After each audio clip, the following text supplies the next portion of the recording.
Nosotros los químicos, precisamente, o los ingenieros químicos, tenemos que estar nuestro sustento es la química fundamentalmente, ¿no? Las reacciones químicas, ¿no? Para los ingenieros químicos.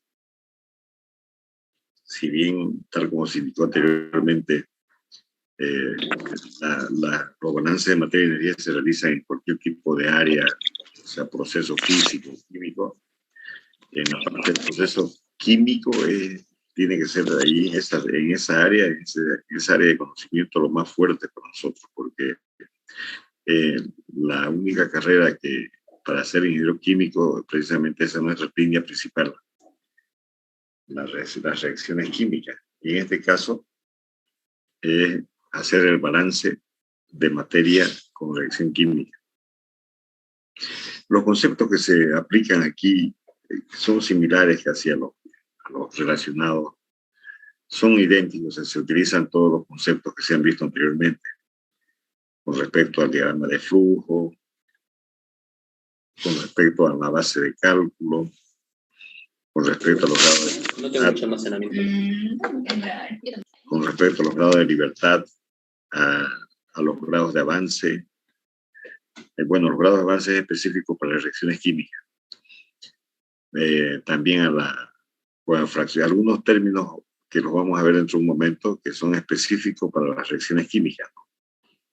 Entonces, pero en términos generales, los dos puntos importantes, tanto para balances sin reacción y con reacción en este caso, es el diagrama de flujo y también la base de cálculo, que son términos de tipo general, que se aplican a ambas áreas, pues, con bastante, que es el sustento en sí, ¿no? Al inicio de la resolución de los problemas. Adicionalmente, en la parte del balance de materia y con reacción química, ahí obligadamente tenemos que ver algunos conceptos importantísimos que se utilizan en las reacciones químicas. Empezando desde la ley de la conservación de la materia. Empezando desde ahí. Todas las leyes estequiométricas, la ley de la conservación de la materia, o la Bossier, ley de Proust, ley de Dalton, ley de Richter, son leyes básicas. Eso es para las partes ponderables, o sea, las reacciones, las relaciones, son las leyes de peso, por eso se dice ponderables. Y también las leyes volumétricas, ¿no? Gay-Lussac, algunos conceptos como Avogadro, Gay-Lussac, bueno, y otras leyes que también es necesario tomarlas en cuenta, por ejemplo, en la parte volumétrica, la ley de Dalton, Henry, etcétera. Entonces, hay que revisar eso obligadamente. Habíamos encargado eso de que hagan la revisión para que ahora sea más fácil, digamos, el entendimiento de la parte teórica, porque después vamos a hacer problemas también. O sea, conmigo vamos a hacer problemas. Algunos dos ejemplos bien, donde se ocupen todos los conceptos de lo posible de lo que vamos a hacer hoy día. Entonces, aquí tenemos, por ejemplo, dice, cuando se lleva a cabo una reacción química en un determinado proceso, se debe tomar en cuenta la información concerniente a la reacción química que se utiliza en el reactor. Todos sabemos que es un reactor. Si no lo sabemos, un reactor es el equipo donde se produce la reacción química, ¿no? Y existen diferentes tipos de reactores. Eso se dio como trabajo de ampliación de conocimiento, de revisión, ¿no? En la primera investigación. Entonces, dice concerniente a la estructura molecular de las sustancias que participan, sus enlaces químicos y las leyes que rigen la estequiometría de la reacción. Esto fundamentalmente. Las leyes que rigen la estequiometría de la reacción. Pues nosotros hacemos análisis de tipo macro, no entramos a la parte de la estructura molecular. Entonces, pero las leyes que rigen la estequiometría de la reacción, obligadamente tenemos que repasarlas en forma, o sea, autodidacta o en grupo. En grupo pueden hacer en forma obligada. Si no lo han hecho, ya deberían haberlo hecho. Bueno, entonces las proporciones en las que se combinan una sustancia con otra se realiza en base a las leyes estequiométricas. Seguimos hablando de las leyes estequiométricas. una ecuación estequiométrica. Una ecuación estequiométrica representa a una reacción química e indica el número de moles, o sea, de moléculas, de reactivos y de productos que participan en la reacción. Entonces, una ecuación cualquiera, igual que en los seres humanos, tenemos que tener nombres y apellidos. Lo mismo en las ecuaciones, también tenemos que obligadamente identificar cada una de las ecuaciones, cada una de las fórmulas que participan en la reacción, cada uno de los reactivos y cada uno de los productos. Por eso es que dice representa una reacción química e indica el número de moléculas o moles de reactivos y de productos que participan en una reacción. Entonces, esa es la representación, o sea, ese es el concepto de ecuación estequiométrica. Es la representación de una reacción química. Bien, el balance de materiales donde se ven involucradas las reacciones químicas generalmente se dan en unidades, no se dan en unidades, en dichas unidades se dan la generación y el consumo del mismo material. Entonces, esto se da en reactores de todo tipo, en calderas, en hornos. Dentro de este tipo de procesos existen varias características las cuales sirven para determinar tanto las entradas como las salidas del sistema. O sea, en otras palabras, cuando se produce una reacción química, necesariamente tiene que haber una sustancia que se consuma o se descomponga en otros elementos químicos o en otras sustancias químicas. Por lo tanto, si se ve desde el punto de vista químico, hay ruptura de enlaces, hay nuevos enlaces químicos, hay nuevas uniones químicas. Eso desde el punto de vista molecular o atómico. Pero en nuestro caso, podemos decir en términos generales, existe consumo del material que entra al reactor químico, que puede ser, dice, una caldera, puede ser un horno, puede ser un reactor. Bueno, entonces entra y al entrar, y dependiendo de las temperaturas y presiones con las cuales se lleve a cabo la reacción química, se consume y se consumen los reactivos y al consumirse se generan nuevas sustancias químicas. Para eso que ponemos nosotros el término igual, o también ponemos una una flecha en la cual se indica de que existe, si es reacción irreversible, será una flecha dirigida con un solo sentido, y si es reacción reversible, entonces será en doble sentido. Bien, entonces los términos de generación y consumo son los términos que nosotros tenemos que considerarlos en la ecuación del balance de materia, en la expresión del balance de materia con reacción química para poder trabajar, resolver problemas. Son los términos más importantes, generación y consumo, que identifican a que se está haciendo, que identifican que se está trabajando con una reacción química. Entonces, esto fácilmente se puede ya, se puede ubicar inclusive, ¿no? Generación y consumo. Normalmente la generación se va al producto, el consumo va al reactivo. O sea, se puede identificar las entradas y las salidas que hay en el reactor químico.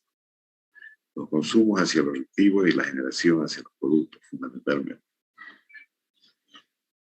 Bien, pero resulta que tal como se decía anteriormente, existe gran cantidad de reacciones químicas.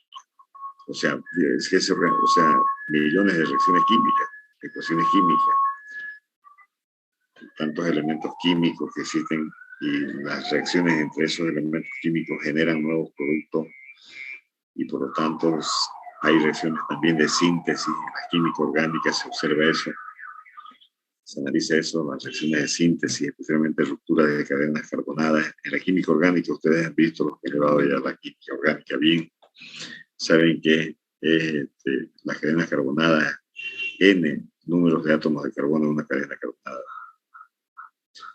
Entonces, Por lo tanto, lo que se trata en este caso, lo que han tratado los investigadores que han trabajado en esta área, tratan de clasificar los tipos de reacciones químicas, tanto en la química orgánica como en la química orgánica. Pero tanto en la inorgánica y la orgánica, en ambos casos,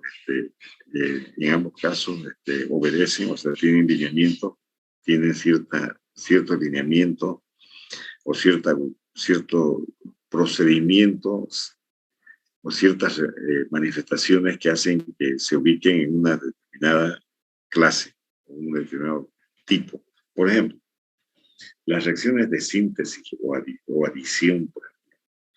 Las de síntesis están más relacionadas, o adición, por ejemplo, adición tenemos especialmente, por ejemplo, es decir, lo más cercano es nosotros las reacciones de los alquenos, la adición de un halogenuro, por ejemplo, de un haluro a un alqueno, por ejemplo, es una reacción de adición, o de síntesis, de eliminación, cuando, por ejemplo, eliminamos algún átomo de hidrógeno, o deshidrogenación, que también se podría llamar así. Eliminación puede ser eliminación de algún compuesto, separación de algún compuesto químico en los reactivos. También existen las reacciones, por ejemplo, de oxidación, que se trata en las oxidaciones fundamentalmente relacionadas con el oxígeno que ataca a los elementos que se oxidan fácilmente. El carbono está entre ellos. El hidrógeno también, o sea, hay reacciones de oxidación y reducción que es totalmente relacionado al hidrógeno.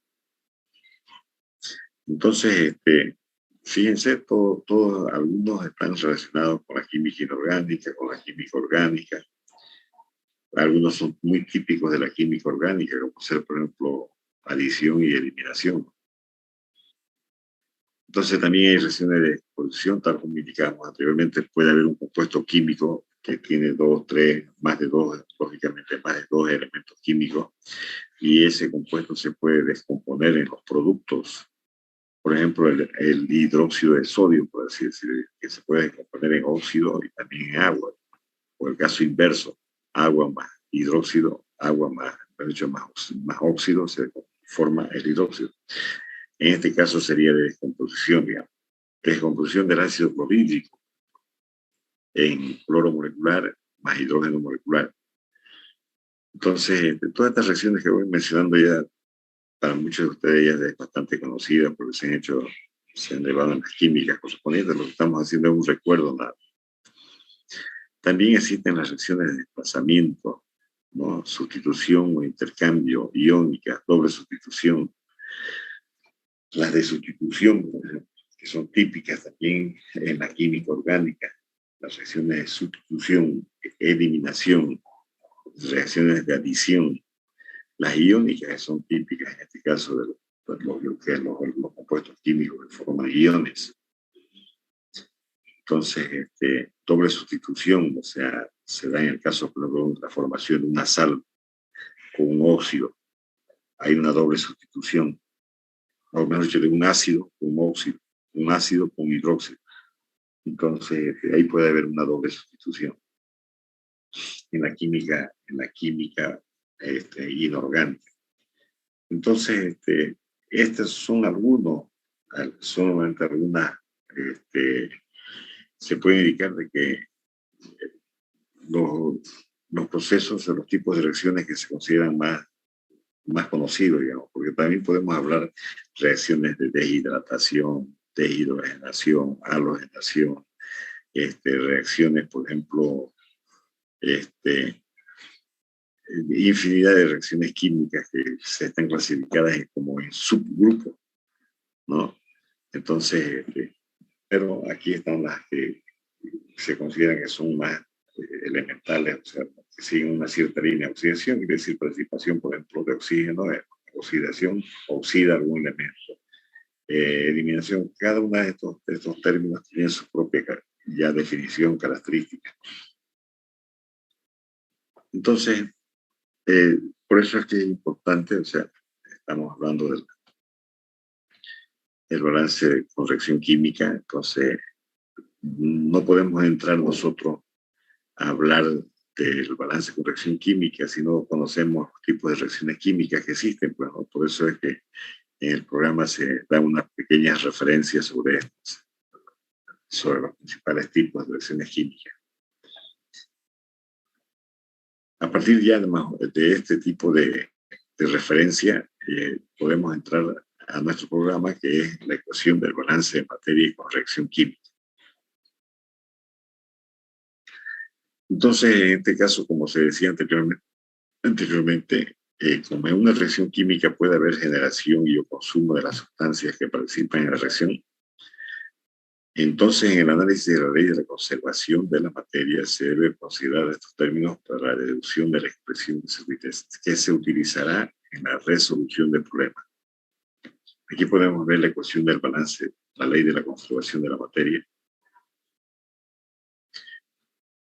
En este caso, esta ecuación, como es la ley de la conservación de la materia, en los balances que se han realizado sin reacción química, ustedes recuerdan, se han hecho los problemas necesarios.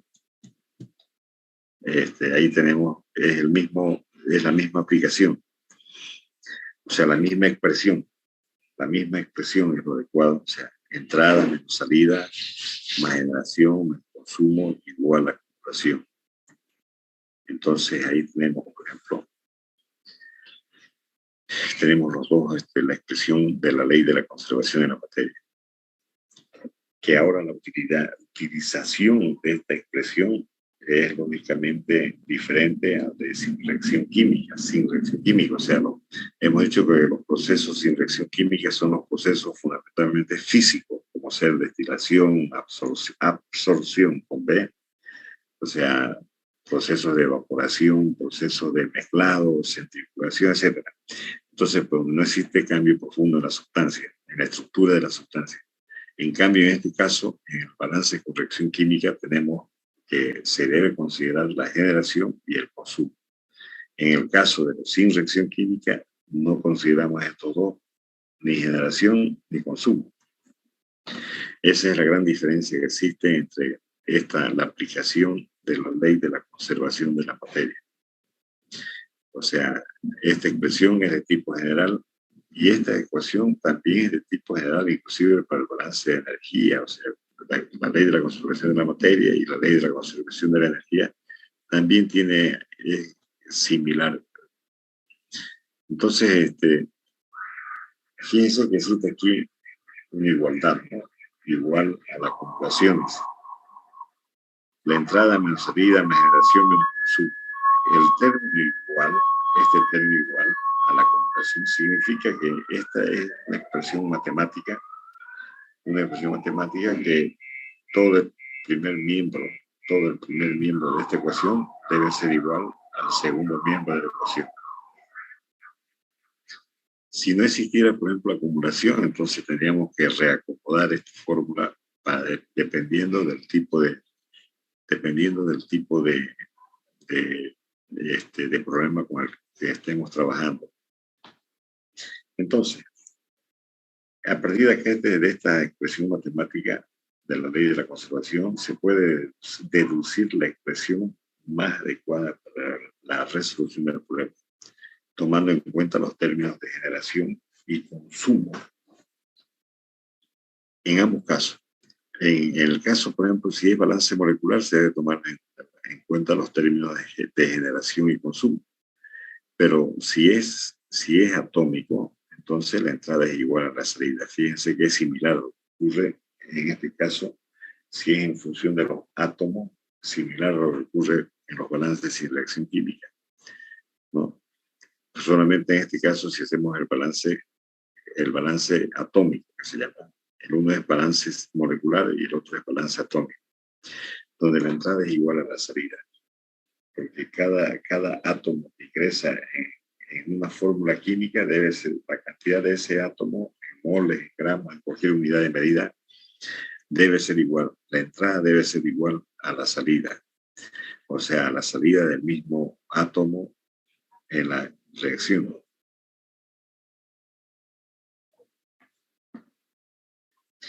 Pero aquí, antes de entrar a este término de entrada menos salida, más generación menos consumo igual a acumulación, es muy importante lo siguiente, que cuando trabajamos con el balance de materia con fracción química, debemos nosotros tomar en cuenta para cumplir con la ley de la conservación de la materia, debemos nosotros igualar la ecuación química, debemos igualarla utilizando todos los métodos de igualación, cualquier método de igualación que tengamos, que conozcamos o que tengamos mayor dominio, digamos, ¿no?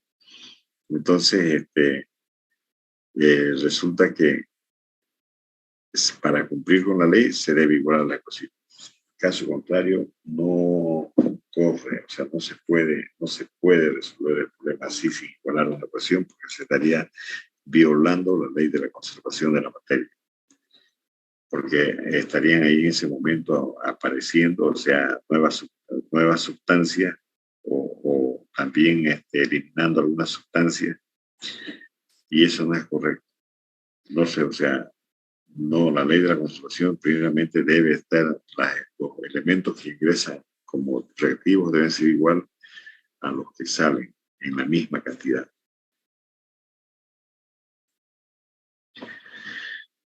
Bien, a manera de recordar, a manera de recordar un poco en la cuestión del balance de materia con reacción química, hemos visto nosotros en los tipos de balances que se dan en el balance de materia, están los balances moleculares y los balances atómicos. Entonces sería muy bien hacer revisión de eso, ¿no? Porque ahí está más claro, o sea, se vio en la primera unidad al inicio, y aquí solamente estamos haciendo recuerdo. Dice acá, por eso es que se dice lo siguiente: además se debe tomar en cuenta las recomendaciones sobre el procedimiento y conceptos que se dieron anteriormente en el balance de materia, especialmente los relacionados a los balances atómicos y moleculares. O sea, es muy importante, hay que recordar esto, cómo se expresan los moleculares y cómo se expresan los balances atómicos. Ahora sí. Bueno, en una ecuación química, o sea, cuando participan reactivos, por ejemplo, participan los reactivos químicos, puede ser que alguno de ellos esté en mayor cantidad. O sea, si tenemos, por ejemplo, la misma cantidad, por ejemplo, o 5 moles de hidrógeno y 2 moles de oxígeno para formar agua, es posible que uno de ellos, posibilidad que puede estar en mayor cantidad. Entonces, porque se tiene que cumplir la ley de la conservación de la materia. Entonces, para eso, en base a ello, en base a ese análisis, tenemos nosotros el reactivo límite, que se llama ahí el reactivo en exceso. De ahí salen dos términos. El reactivo límite. El reactivo límite se considera como la sustancia que participa en la reacción química y se consume primero, se consume totalmente. Totalmente. El reactivo límite. Entonces, para toda reacción química existe, para ese reactivo químico, para esa cantidad de reactivo, existe lógicamente, si son dos componentes A y B, para el reactivo A existe una cierta cantidad de B que debe reaccionar exactamente en forma estequiométrica. Si el reactivo B tiene mayor cantidad al inicio en la alimentación, lógicamente que va a tener un exceso. B va a participar, va a ser un reactivo en exceso. Y nosotros en muchos casos tenemos que determinar cuál es el exceso que tiene un reactivo. O sea, cuál es el exceso que tienen algunos de los reactivos si es que hubiera en la reacción química. Entonces, y también tenemos que determinar cuál es el reactivo límite. O sea, estos dos conceptos van conjuntamente, reactivo límite y reactivo en exceso. La fracción en exceso del componente N, o sea, el componente de fracción en exceso del componente. Aquí tenemos NI alimentado menos NI estequiométrico. O sea, es lógico, ¿no? Si tenemos un mol de hidrógeno y un mol de oxígeno, pero resulta que estequiométricamente o tenemos 1 mol de hidrógeno, 3 moles de oxígeno, por ejemplo, estequiométricamente la relación esa es diferente, ¿no? Entonces, por lo tanto, ahí tenemos una cierta cantidad de alimentación, que puede ser, uno de ellos puede estar N sub I alimentado en el oxígeno, claro. Tiene mayor cantidad de oxígeno, o sea, el NI alimentado con respecto al estequiométrico. Con solamente observar la reacción química, la ecuación química y los coeficientes estequiométricos, por eso es que indicábamos hace un momento de que se debe igualar la ecuación química bien. Entonces, si observamos la ecuación química, si se llega a observar, analizar la ecuación química y nos dan una cierta cantidad de alimentación de alguno de los componentes, o sea, de alguna de las sustancias que participan, sin ningún inconveniente, observando, analizando la ecuación, podemos decir cuál es el reactivo en exceso. Pero si no se puede hacer la apreciación esa, tenemos acá nosotros la fórmula que se debe utilizar. N sub I alimentado, o sea, el número de moles del componente I alimentado, menos el número de moles del mismo componente estequiométrico sobre el número de moles estequiométricos. Entonces, el alimentado está en mayor cantidad y el estequiométrico está en menor. Por lo tanto, la fracción esta siempre va a ser, o sea, si tenemos 3 moles de oxígeno y el estequiométrico es 2 moles, entonces aquí va a ser 3 moles menos 2, 1. Y sobre el estequiométrico, 1 sobre 2. Y eso va a ser 0,5. 0,5 multiplicado por 100 va a ser el 50%. El porcentaje en exceso de NSI es la fracción de exceso multiplicada por 100. Estamos poniendo valores así arbitrarios, o sea, N alimentado, o sea, si era el estequiométrico del oxígeno, vuelvo a repetir, en una reacción entre oxígeno y nitrógeno, si el estequiométrico, o sea, si el alimentado, si el estequiométrico es 1 mol reacciona al hidrógeno con 2 moles de oxígeno y 2 moles de oxígeno es el estequiométrico. Y lo mismo 1 mol de hidrógeno es estequiométrico. Pero alimentamos 3 moles de oxígeno. Entonces, por lo tanto, el alimentado, 3 moles de oxígeno alimentado, menos 2 moles de oxígeno estequiométrico sobre el NI estequiométrico. 3 menos 2 es 1 sobre 2 medio, o sea, 1 sobre 2. Eso es 0,5. Y ese, si nosotros hacemos, multiplicamos por 100, vamos a tener que el 50%. Entonces, aquí 2 conceptos importantísimos para pasar este subtítulo. Uno es el reactivo límite, que es el componente que se consume primero, es lógico eso, ¿no? También se llama componente guía. Si el componente que está en menor proporción, es lógico que se va a consumir primero. Y ese es el componente guía en la reacción que se está llevando a cabo. Junto con ese componente guía, el otro reactivo tiene que estar puede ser igual o mayor. Si es igual, entonces no hay inconveniente, pero si es mayor, hay en exceso. Si es igual, si las proporciones que se dan en la alimentación son iguales a las estequiométricas, por lo tanto, se consumen ambos reactivos o todos los reactivos que participen completamente, porque la alimentación que se está dando es exactamente igual a la estequiométrica. Por lo tanto, todos participan en la reacción, todos se consumen y nada, absolutamente nada, sale en exceso, nada queda en exceso.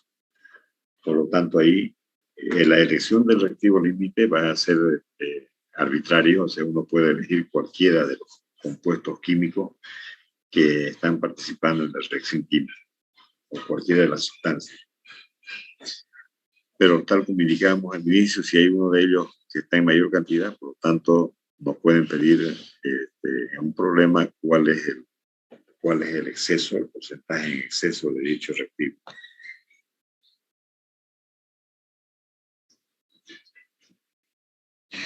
Tal como indicamos hace un momento, existen algunos términos que hay que recordar de las reacciones químicas, ¿no? La fracción de conversión de un reactivo, lo mismo, igual. La fracción de conversión son los moles, o sea, de reactivo que reaccionan, o sea, entrada menos salida, quiere decir, entrada menos salida, ¿no? Entonces, sobre el número de masa del reactivo que ingresa, sobre la entrada menos salida sobre la entrada. Veamos, dice en el análisis de los reactivos, de los reactores químicos con separación de productos y recirculación de los reactivos no consumidos, se utilizan dos definiciones de conversión de reactivos.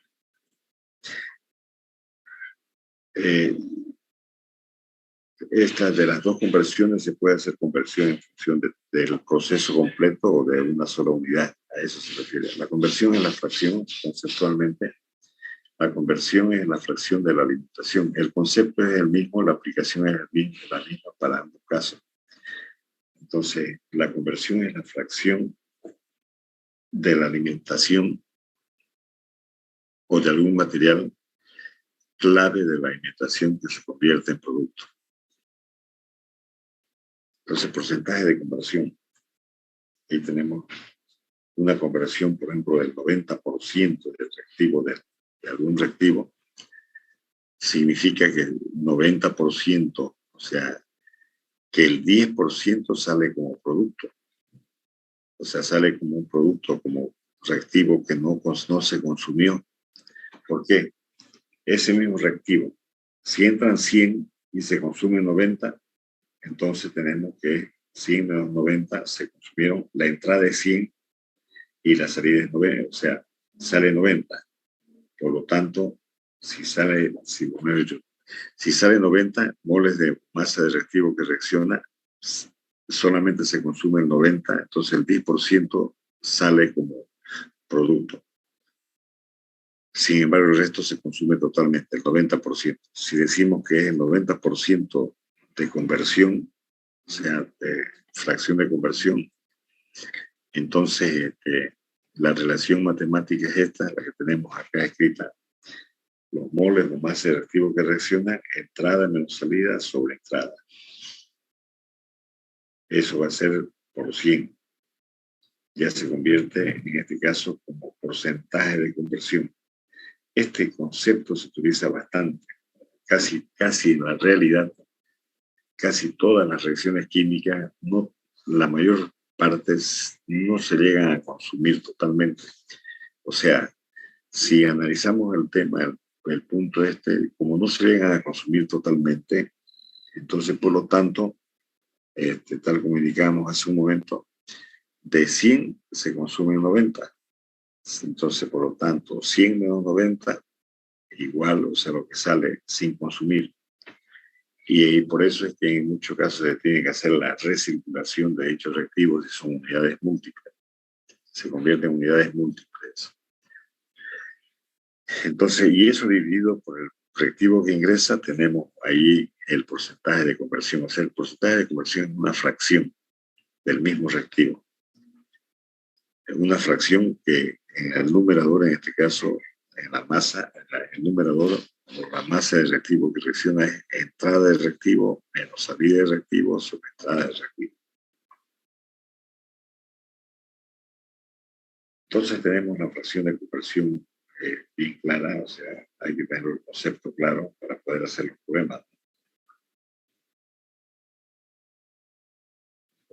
Aquí tenemos, por ejemplo, tal como se indicó hace un momento, existen dos. La conversión global se refiere en todo el proceso. En todo el proceso, aquí está bien claro. La conversión global en todo el proceso, entrada de reactivo al proceso menos salida de reactivo del proceso sobre entrada de reactivo al proceso. Esto es si es una, por ejemplo, global, se significa que es más de 2 unidades, de 2 o más unidades, el proceso. Entonces, la fracción de conversión puede estar expresada en función de todo el proceso o también de una sola unidad. En este caso es del reactor. La conversión, una sola etapa del reactor, tenemos acá la misma forma, o sea, totalmente entrada de reactivo al reactor menos salida de reactivo del reactor sobre la entrada de reactivo al reactor. Entonces tenemos eso, la fracción de conversión. O sea, la fracción de conversión se puede, en este caso, puede ser, si es unidades múltiples, se puede hacer en función de la conversión global en todo el proceso. Se denominará conversión global. Y si es en una sola unidad de proceso, se denominará conversión en una sola etapa o por etapa. Y en este caso podemos hacer el balance, o sea, podemos hacer la fracción de conversión en el reactor, solamente en el reactor. Bien, entonces la entrada de reactivo al reactor, está acá bien claro. La salida de reactivo al reactor. Dice, se llama también fracción de conversión o conversión fraccionada al cociente.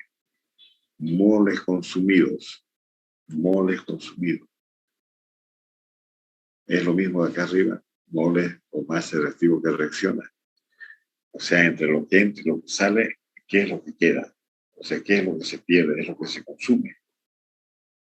Se consume la reacción química, que es la misma ecuación en este caso, es la misma expresión matemática. Y aquí tenemos, por ejemplo, moles consumidos sobre moles suministrados. Moles que reaccionaron sobre moles alimentados. Mole de entrada, mole de salida sobre mole de entrada. Es lo que indicábamos hace un momento cuando hablamos de esta fracción, o sea, de este porcentaje de conversión. O sea, este porcentaje donde se decía moles o masa de reactivo que reacciona. Masa o moles de reactivo que reacciona. Que eso es igual a la entrada menos salida de dicho reactivo. Y en este caso, lo único que se hace es separarlos en dos partes, que sería, en este caso sería, por ejemplo, uno con respecto al reactor, al proceso, y otro con respecto al reactor. Bien, entonces, que quede, es importante recordar esta fórmula, vamos a hacer después problemas, ¿no?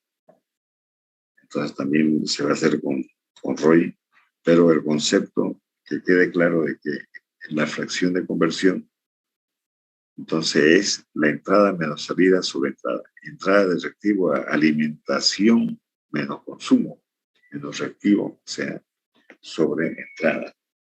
Es lo mismo.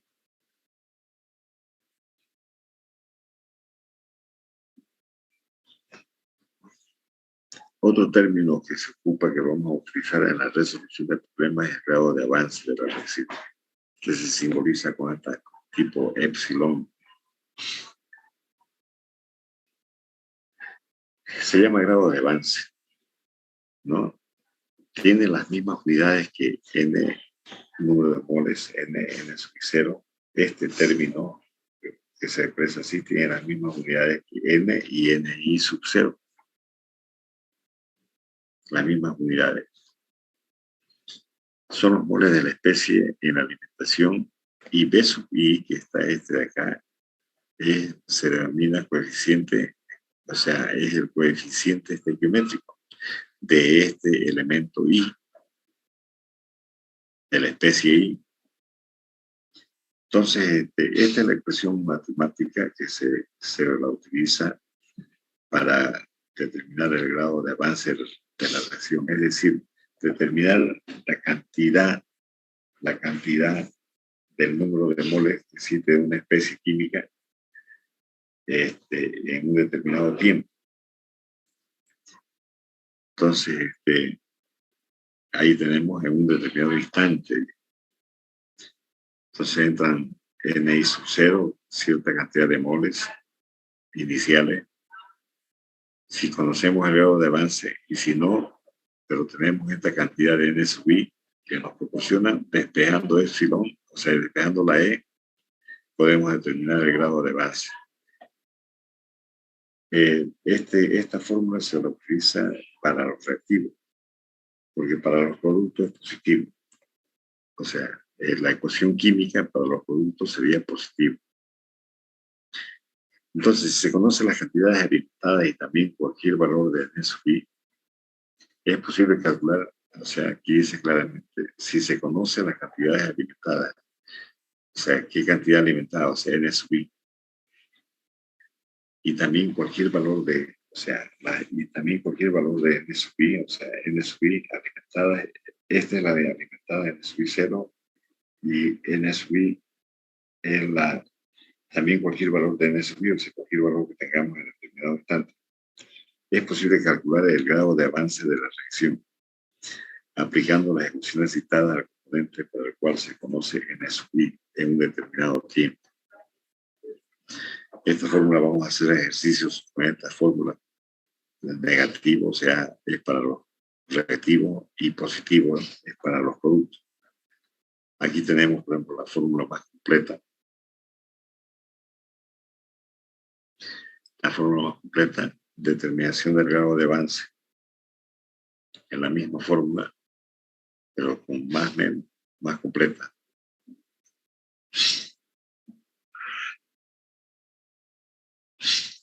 Entonces, N sub I, moles de salida del reactor. La salida del reactor, N sub I. N sub I 0 son los moles de entrada del reactor. Positivo cuando es producto. O sea, si este grado, este término P es producto o reactivo, si es producto, entonces será positivo. Y si es reactivo, será negativo, cuando aplicamos la fórmula. Y el símbolo este es el grado de avance. El grado de avance. B, ya hemos dicho de que es el coeficiente estequiométrico.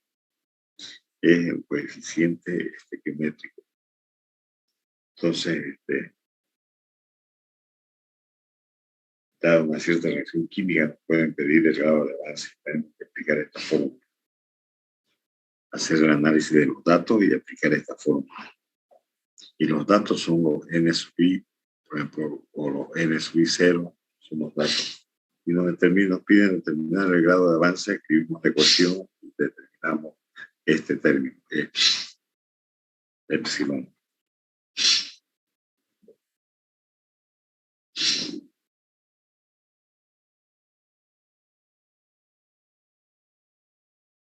Esto para el caso, especialmente para el caso en que exista unidades múltiples, pero igual, tanto en unidades múltiples también, o también unidades sencillas, o sea, de una sola unidad. O sea, un reactor químico, cualquiera, cuando se produce una reacción química, normalmente, o sea, siempre tiene un cierto rendimiento, o sea, tiene cuánto de porcentaje es su rendimiento. Si decimos es el 80%, si decimos es el 30%, seguramente si decimos eso, con seguridad es que va a haber, o sea, quiere decir que bastante de reactivo no se ha consumido o ha habido alteraciones en el proceso o algunos tipos de factores que han influido para que exista un rendimiento menor. Entonces, cuando dos o más elementos o compuestos reaccionan químicamente entre sí para formar productos, muchas veces la reacción no es completa.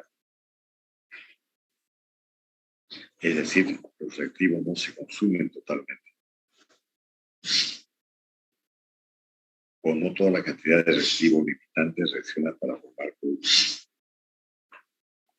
Entonces, el rendimiento está relacionado al rendimiento. Cuando hablamos de rendimiento, hablamos del producto. Y cuando hablamos de reactivo límite, hablamos de los reactivos. O sea, del primer miembro de la ecuación. Y cuando hablamos de rendimiento y selectividad, hablamos del segundo miembro de la ecuación. O sea, rendimiento. Entonces aquí tenemos dos expresiones. Se puede sacar el rendimiento en función del número de moles alimentadas de reactivo limitante. Entonces, ¿cuánto de producto se ha formado? ¿Cuántos moles formados? O sea, deseado, digamos, moles formados del producto deseado. Los moles formados del producto deseado sobre los moles alimentados del reactivo limitante. Entonces, se puede obtener el rendimiento de ese proceso, porque podemos relacionar los moles formados del producto deseado. Nos vamos a la área del producto, o sea, al segundo miembro de la ecuación. Entonces, hay cierta cantidad de producto que se ha formado, el que nosotros queremos. Eso está en función, o sea, sobre el número de moles alimentados del reactivo limitante. En base a ello podemos ver el rendimiento del proceso, del reactor, en este caso de la reacción química. Pero también se puede hacer sobre el número de moles consumidas, o sea, el rendimiento son los moles formados del producto deseado sobre los moles consumidos del reactivo limitante. Los moles consumidos del reactivo limitante. Fíjense la diferencia que existe acá. En uno es moles alimentados, o sea, el rendimiento basado en la alimentación, se puede decir, basado en la alimentación. Y el rendimiento basado en el producto, o sea, en este caso, en los moles consumidos. O sea, el rendimiento basado, o sea, sobre la base de moles alimentados, o también el rendimiento sobre la base de moles consumidos. Todos en ambos casos del reactivo limitante. Fíjense que si moles alimentados es una cosa, o sea, es un término totalmente diferente al moles consumidos. Moles consumidos son los que participan en la reacción química, reaccionan completamente y se da algún tipo de producto. En los moles alimentados puede ser que si tenemos una alimentación, por ejemplo, de 200 moles de un componente cualquiera, de una sustancia cualquiera, son los alimentados. Pero los moles consumidos de esos 200 son solamente 150. Entonces ya es diferente. Fíjense, los moles consumidos del reactivo limitante, en este caso, es totalmente diferente a los moles alimentados. Por eso es que al aplicar esta fórmula, se deben tener mucho cuidado, deben tomar en cuenta de que hay moles formados del producto deseado, cuánto se formó de acuerdo a lo que queremos, pero qué es lo que modifica, qué es lo que varía. Son los moles alimentados, que es diferente a los moles consumidos. Entonces, una cantidad que relaciona el rendimiento real de la reacción con el rendimiento teórico se le llama rendimiento porcentual. Como esto es una fracción, producto deseado, los moles alimentados pueden multiplicarse por 100 y ahí tenemos el rendimiento porcentual. Y puede ser expresado como rendimiento en masa o en moles. Sirve para medir la efectividad de un proceso.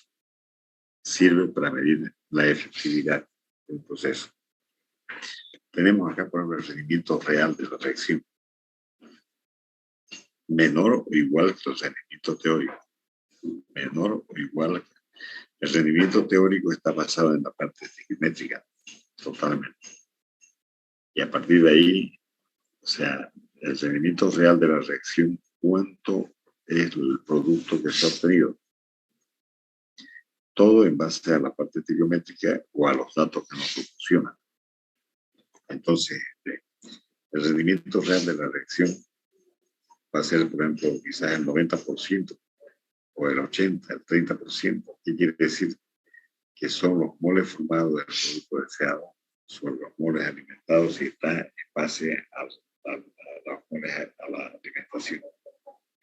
Normalmente siempre el rendimiento real es menor o igual, nunca más, nunca mayor. Tiene que ser menor o igual.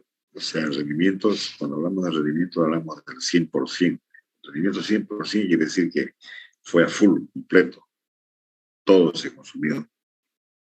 Pero sin embargo, resulta que normalmente no ocurre eso, sino el rendimiento es quizás diferente, o sea, menor. 80%, 90%. Entonces, ese es el rendimiento real de la reacción. Y el rendimiento teórico, lógicamente, que va a ser el 100%.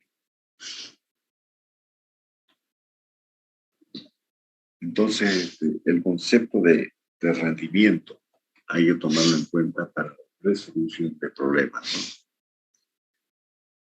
La selectividad.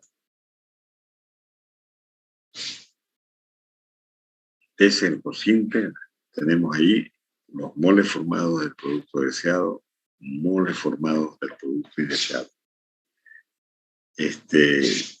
Resulta que cuando se produce la reacción química hay productos indeseables que aparecen. Entonces, lo que se trata es de determinar cuáles son los productos indeseables y cuántos moles existen. Y ahí, en base a eso, se denomina, si hacemos ese tipo de análisis, tenemos cuántos son los moles formados del producto, o sea, indeseable. Y además tenemos los moles del producto deseado. La fracción se denomina, a esa fracción se denomina selectividad. Selectividad. Esta parte de los productos indeseables son que acompañan a las reacciones indeseables, pues, o sea, que acompañan a la principal, y a partir de ahí se obtiene la selectividad. La selectividad en las reacciones químicas es la competitividad que se genera, o sea, entre dos o más reacciones. Tanto la selectividad como el rendimiento sirven para medir el grado en que se lleva a cabo una reacción deseada respecto a reacciones alternativas que compiten con ella, indeseadas. Entonces, en ambos casos, tanto el rendimiento como la selectividad sirven para medir el grado en que se lleva a cabo una reacción deseada respecto a reacciones alternativas que compiten con ella, indeseadas. Entonces, existen las subreacciones, existen otra cantidad de reacciones químicas en algunos casos, y son reacciones indeseables, o sea, indeseadas. Entonces, eso hace que nosotros tengamos que determinar la selectividad, en este caso, la selectividad de la reacción química, ¿no? O sea, del proceso. Entonces, el cociente de los moles obtenido de un producto determinado, solamente el deseado, entre los moles de otro producto, por regular, indeseable o secundario, obtenido en un conjunto de reacciones, se expresa tal como está acá escrito, la selectividad, mole formado del producto deseado sobre moles formadas del producto indeseable. Debemos tomar en cuenta, ¿no?, la selectividad en las reacciones químicas. En algunos casos nos van a pedir que determinemos la selectividad y lo que debemos hacer identificar los moles del producto formados del producto deseado sobre los moles formados del producto indeseable.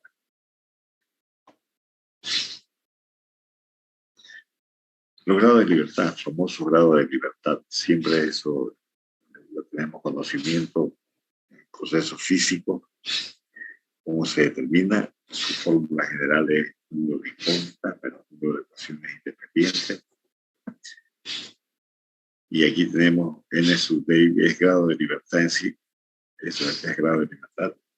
Si es igual a 0, tiene una única solución. Si el grado de libertad es menor que 0, está sobredimensionada. Sobredimensionada, es decir, que, o sea, hay mayor, o sea, en este caso, sobredimensionada con respecto a las variables que se tiene, a las incógnitas que se tiene, a las ecuaciones independientes que se tienen. Entonces, en base a eso, podemos decir que si el grado de libertad es menor que 0, está sobredimensionado. Repitiendo un poco lo que se vio anteriormente, aquí podemos hacer análisis en base a esta ecuación, que es la ecuación de tipo general. Número de incógnitas, pero número de ecuaciones independientes. Si GL es menor que 0, Entonces, ¿qué significa? Que el número de ecuaciones independientes es mayor. Es mayor. Y si el número de incógnitas, o sea, en este caso es mayor, entonces seguramente va a tener varias soluciones. Es mayor que 0. Y tenemos otro caso. Si el grado de libertad es igual a 0, hay una sola única solución. O sea, el problema se puede resolver. Y si n sub t, o sea, n, que en este caso es grado de libertad, si esta es menor que 0, está sobredimensionada. Y si es mayor que 0, tiene varias soluciones. Si es mayor de 0, aquí tenemos, revisemos esto, quiere decir que el número de incógnitas es mayor y el número de ecuaciones independientes, ahí tenemos en esta expresión. O sea, esta expresión nosotros debemos utilizar para determinar si es que llegamos si llegamos a obtener o si llegamos a como solución a este problema, que el grado de libertad es igual a 0, única solución. Aquí toda esta cuestión ya está más relacionada con las partes específicas, o sea, el número especial de no reactivas, o sea, de sustancias, número especial reactivas independientes o específicos. Seguimos lo mismo, incógnita menos número de ecuaciones y todo el resto que pueden aparecer. En este caso principal, en el caso del balance de materia y conversión química, se debe tomar en cuenta el número de reacciones, independientes. Aquí tenemos reacciones químicas. O sea,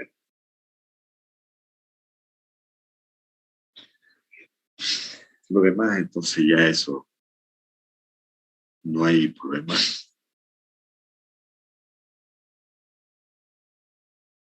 Tenemos entonces el número de ecuaciones independientes, número de incógnitas, número de incógnitas menos el número de ecuaciones independientes. Nosotros, dependiendo de lo que se analice, de lo que se reemplace acá, tenemos que tener como alternativa estas tres alternativas. Si cualquiera de estas dos, la segunda y la tercera, salen a menor que 0 o mayor que 0, el problema no tiene solución. Debemos dar una solución. O sea, debemos ver cómo quizás formular nuevas ecuaciones está quizás redundante, o sea, sobreespecificado o subespecificado. Entonces hay que dar una solución al problema, para de tal manera que al final el grado de libertad sea igual a 0. Quiere decir que tiene solución.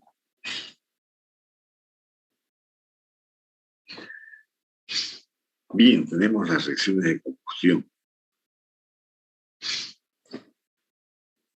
Los productos de la combustión, también llamados gases de combustión, gases de chimenea, gases de emisión, tienen una composición que depende del tipo de combustible. Así, si el combustible es un hidrocarburo, los productos de combustión pueden ser monóxido, dióxido, monóxido y agua. Si el combustible está formado por carbono, hidrógeno y oxígeno, como los alcoholes típicos, los productos de combustión pueden ser los mismos que se citaron. Pero, si además de estos elementos contiene azufre, se produce SO2. Y si contiene nitrógeno, produce una mezcla de óxidos de nitrógeno, que se representan como NO2, o sea, monóxido, en este caso óxido de nitrógeno, pues se representa como dióxido de nitrógeno, y se calculan como si todo fuese NO2. Y en esto se debe tomar mucho cuidado, se debe tener en cuenta la temperatura, porque a temperaturas bien altas se deben considerar las reacciones de monóxido, del dióxido de nitrógeno, del monóxido. Y en estos otros casos solamente son reacciones sencillas de combustión, o sea, un hidrocarburo con el oxígeno. Un hidrocarburo con el oxígeno. tenemos así, si el combustible es un hidrocarburo, dice, producto de la combustión, pueden ser SO2, pueden ser CO2, CO y agua. Entonces, si la reacción es completa, tendremos que solamente CO2, y si es incompleta, tendremos monóxido. En ambos casos tendremos agua. Entonces, aquí el concepto de reacción completa o reacción incompleta se debe tomar en cuenta. En la reacción de combustión, el oxígeno oxida al carbono y al hidrógeno. En una reacción de combustión se pueden producir dióxido y monóxido. Cuando ello sucede, la combustión se denomina incompleta. Cuando todo el carbono que posee el combustible se convierte en dióxido, se llama combustión completa. Aquí tenemos la combustión completa. Dióxido, monóxido. Combustión incompleta. Combustión incompleta.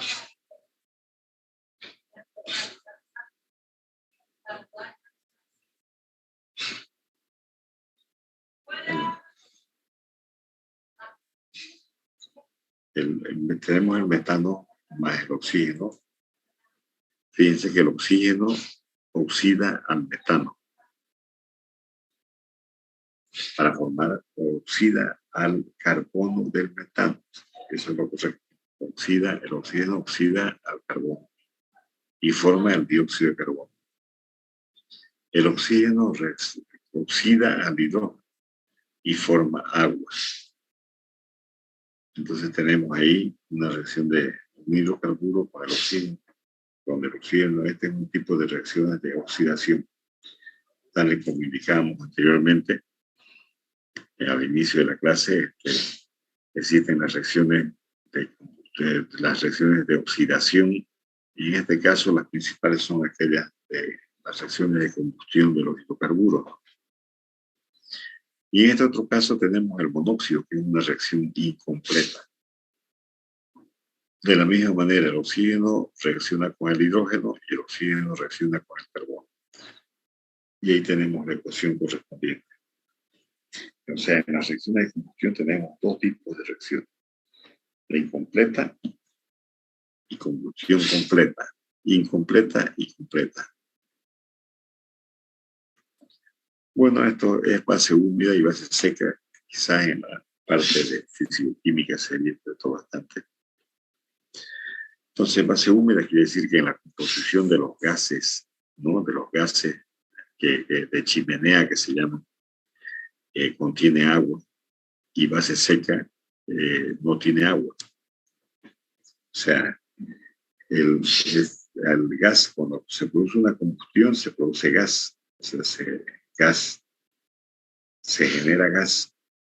Entonces, a ese se denomina gas de chimenea. Pero en este caso, el gas de chimenea en muchos casos lleva agua, porque la combustión es con el hidrocarburo, y hemos dicho que hemos indicado que existe siempre influencia, o sea, tiene relación el oxígeno con el hidrógeno para formar agua. O sea, oxida el hidrógeno del hidrocarburo, forma agua. Y entonces, cuando tiene base húmeda y base seca, resulta que si es base húmeda, quiere decir, o sea, existen dos, ¿no? Base húmeda y base seca. El término base húmeda quiere decir, indica las fracciones polares del componente de una mezcla gaseosa, incluyendo el agua. Es lo que indicamos. O sea, si es base húmeda, se incluye el agua.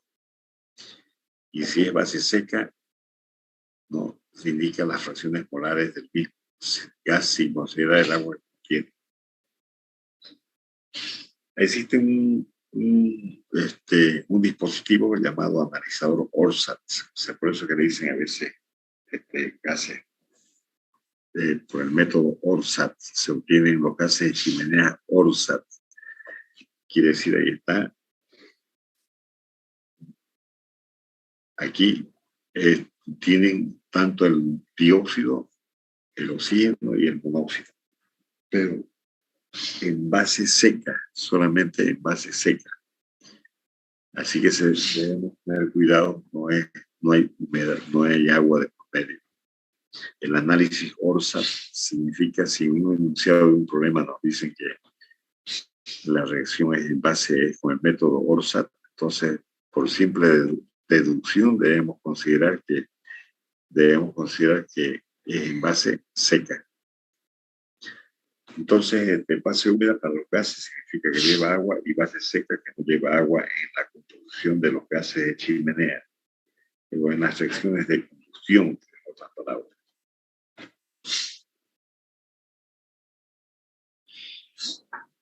Bien, también tenemos, cuando hablamos de combustión, tenemos que hablar de aire. El aire, porque el oxígeno tiene que reaccionar obligadamente, tiene que reaccionar con el hidrocarburo. El aire normalmente está en exceso, ¿no?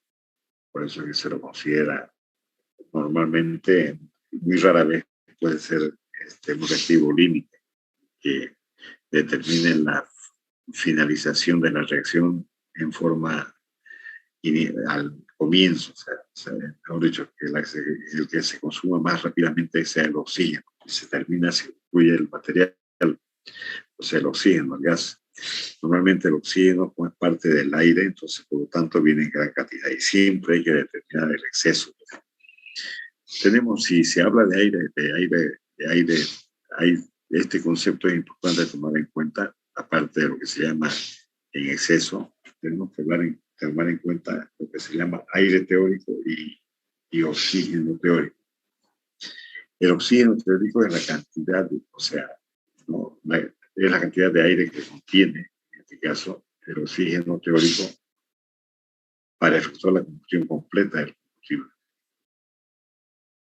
Suponiendo que todo el carbono del combustible forma dióxido de carbono y todo el hidrógeno forma agua. O sea, cuando decimos que la reacción es completa, significa que en su concepción debemos hablar de oxígeno teórico o aire teórico. Quiere decir que el combustible ha sido, en este caso, oxidado para formar completamente dióxido de carbono. Se supone que se ha formado totalmente, se ha consumido totalmente y forma dióxido de carbono y todo el hidrógeno forma agua. O sea, se supone que se tiene que es el oxígeno, o sea, necesario para efectuar la combustión completa del combustible. O sea, hablar de aire teórico, oxígeno teórico, es hablar de combustión, o sea, completa del combustible. Este concepto de aire en exceso ya nosotros se ha visto, es el mismo concepto que se utiliza para el reactivo en exceso, exactamente lo mismo. Es la cantidad de aire o de oxígeno que está en mayor cantidad con respecto al que se requiere para una combustión completa. La combustión completa, hemos indicado en su momento que todo el carbono, o sea que todo el oxígeno, que tenemos el oxígeno necesario para la combustión completa. Entonces, si la cantidad de aire o de oxígeno que está en mayor cantidad con respecto al que se requiere, se denomina aire en exceso, o sea, es el aire en exceso. Como únicamente se lleva a cabo una combustión parcial, el exceso de aire o de oxígeno se calcula considerando que en el proceso de combustión solamente se forma dióxido. El porcentaje de exceso es igual al porcentaje de oxígeno. Y tenemos una fórmula que se deduce del concepto mol alimentado, mol de aire teórico, donde fíjense que esto es exactamente lo mismo que indicábamos con respecto al reactivo en exceso. ¿No? Entrada menos salida sobre entrada, exactamente lo mismo.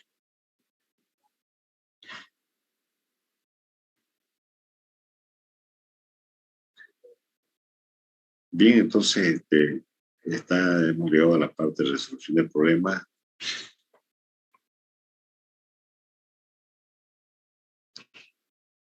Entonces, en la resolución de problemas del balance en reacciones de combustión, el procedimiento es el mismo para los sistemas reactivos.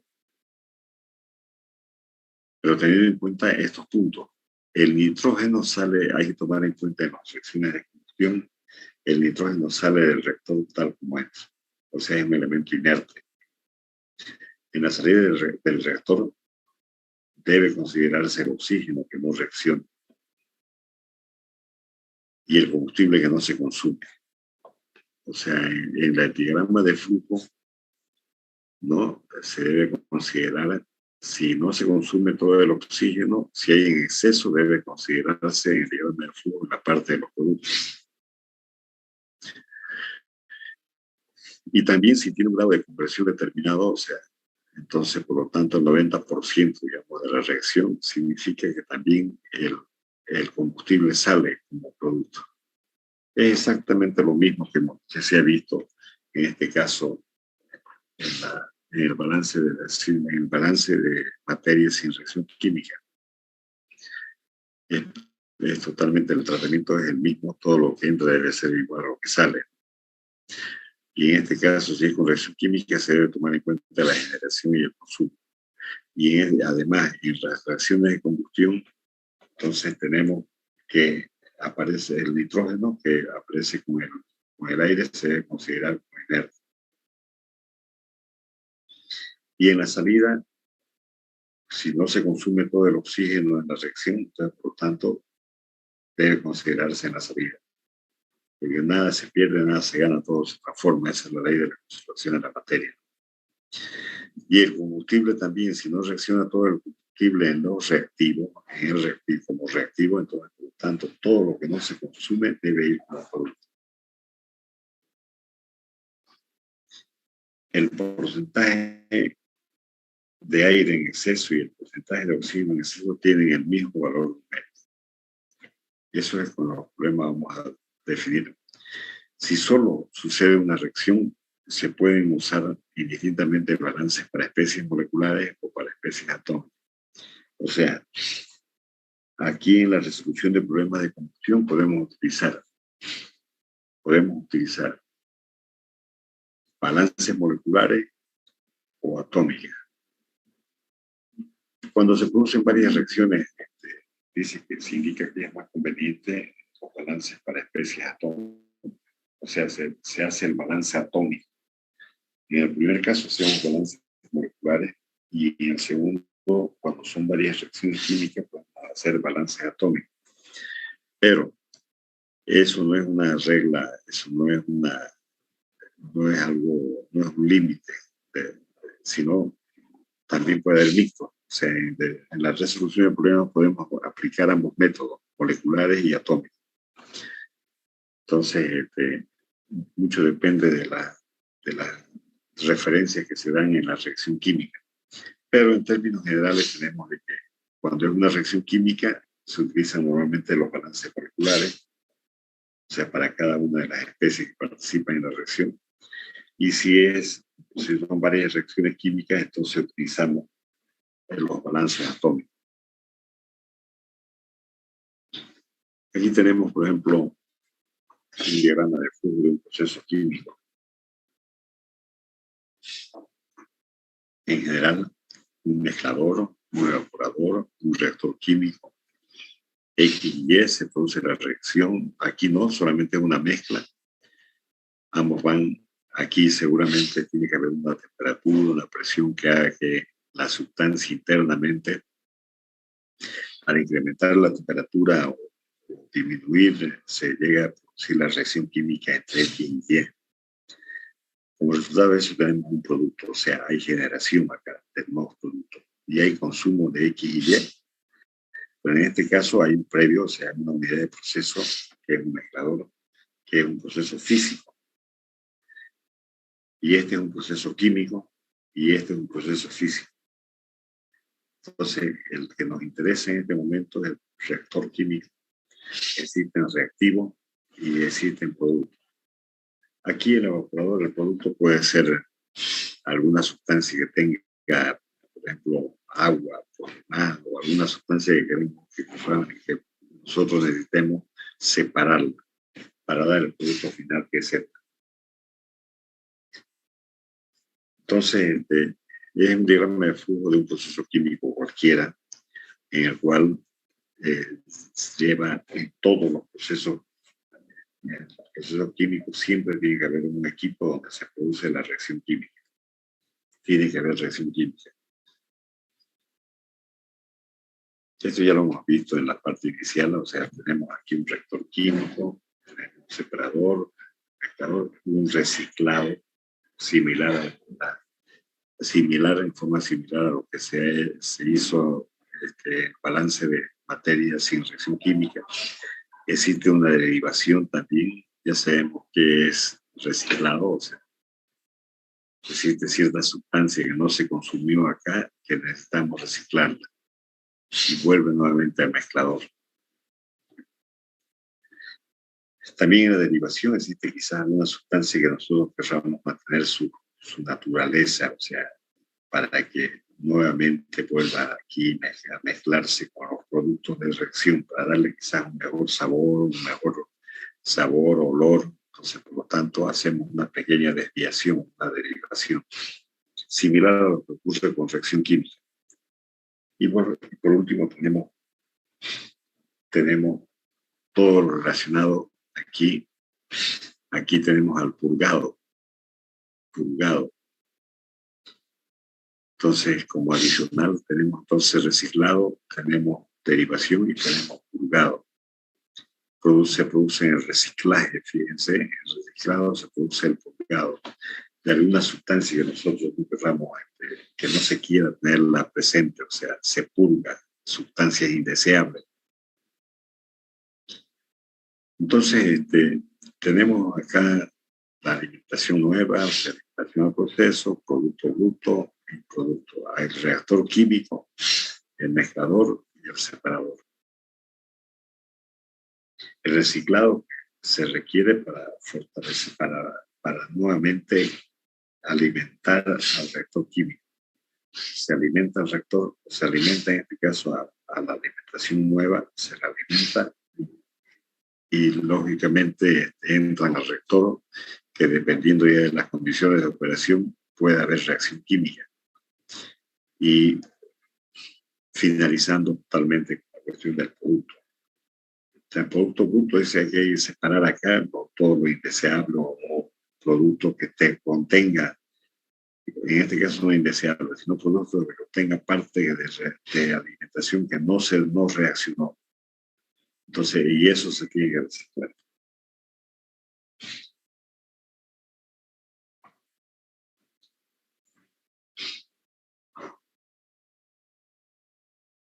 Bien.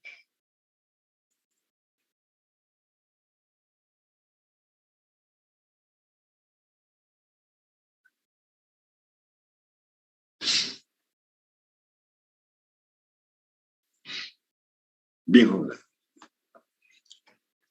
Muy rápido. Muy rápido. Vamos a reforzar todos estos conceptos que en este momento lo que hemos dado es todos los conceptos, la mayor parte de los conceptos que se utilizan en los procesos de balance de materia y contracción química, que tal como se indicó inicialmente, se ha dado los conceptos que muchos de ellos ya ustedes lo han visto en la química básica, ¿no? Entonces, lo que se necesita es reforzar esto con problemas. Obligadamente hay que hacer problemas. El día jueves vamos a hacer problemas conmigo, si no con Roy también, pero a ver, problemas hay en abundancia. Y también bibliografía, tenemos el Felder y el Himmel Blue, que nos sirve si no pueden ustedes participar en la clase, entonces también se puede realizar por grupo, revisar los problemas. Vamos a reforzar esta parte teórica con problemas para cada caso, o sea, para reactivo límite, para fracción de conversión, para grado de avance, para grado de libertad, para rendimiento, para selectividad, para todos los puestos, y las reacciones de combustión, que son las más importantes. Las reacciones de combustión sabemos que la importancia por la cantidad de energía que eliminan, o sea, la cantidad de energía que desprenden, no eliminan, son muy utilizadas, por ejemplo, en la industria, ¿no? para obtener la energía eléctrica, o sea, y para que utilizar, eso se ha visto en la parte de termodinámica, ¿no? O sea, la energía, la combustión de la sustancia, en este caso de los hidrocarburos, son muy importantes por la cantidad de energía que generan, por la ruptura de los enlaces químicos o por la oxidación que sufren tanto el carbono como el oxígeno. Entonces, jóvenes,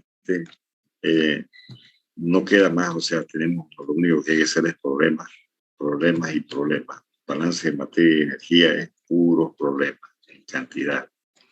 Hay que hacerla, ya sea con, si no se hace conmigo, con Roy, con el ingeniero Roy, en forma en grupo, es practicando obligadamente. Vamos a tratar de buscar algunos problemas que confieren todos los puntos y de tal manera que desde el inicio comencemos a determinar reactivo límite, grado de libertad, selectividad, lo más completo posible.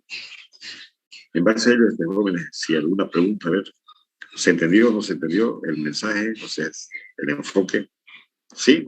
Nada. ¿Qué dicen? A ver. Bueno. Muy rápido. No, ingeniero, se entendió. Estuvo bien su explicación. Ya, mi deseo es que realmente se hubiera entendido. Vamos a reforzar, sí, con problemas en esta parte, porque esta es la parte que más nos interesa, sin desmerecer lo otro, ¿no? Lo otro es, los procesos físicos son importantes, porque se dan en arte y lucha, pero a nosotros, ingenieros químicos, ese es tiene que ser nuestro fuerte, nuestra fortaleza, la parte del balance de materia y energía con reacción química, es lo que nos hace ingenieros químicos. Posteriormente, después de esto, ustedes van a utilizar todos estos balances en el diseño de los equipos, en el diseño de reactores químicos, en el diseño de los procesos físicos, de todo lo que se llama destiladores, intercambiadores, todo, pero en la parte de química, en el diseño de los equipos, en los reactores químicos. Así que es muy importante hacer, practicar y practicar. Bien, jóvenes, si es que no hay otra pregunta, el jueves nuevamente nos vamos a ver revisando algunos conceptos. ¿Listo? Y si por cualquier motivo, hay veces no se puede asistir por problemas de que nos faltan unos 2 meses más para terminar una gestión que tengo con la coordinación académica. Hay veces cruzan las reuniones y por eso es que Roy nos apoya en eso. Pero si no hay ese tipo de actividad, el jueves estamos con los problemas. Y vamos a también hacer cruzar opiniones, ¿no? Para que ¿qué es lo que tienen que hacer? Lo importante, empiecen, si hay dudas en cuanto a algo más elemental, la igualación de ecuaciones, empiecen por ahí. Mi recomendación, empiecen con las igualaciones, empiecen a revisar toda la parte de las leyes porterales, volumétricas, toda la parte química, y luego empiezan ya recién a repasar lo que se ha indicado. Y luego, lógicamente, vamos a hacer pruebas. Bueno, en base a ello, jóvenes, yo les agradezco realmente. Espero que se haya entendido por lo menos un poco, que me hubiera dejado entender. Y igual tenemos espacio, tiempo para reforzar. ¿Listo? Muchas gracias, joven. Gracias, ingeniero. Hasta luego, ingeniero. Hasta luego.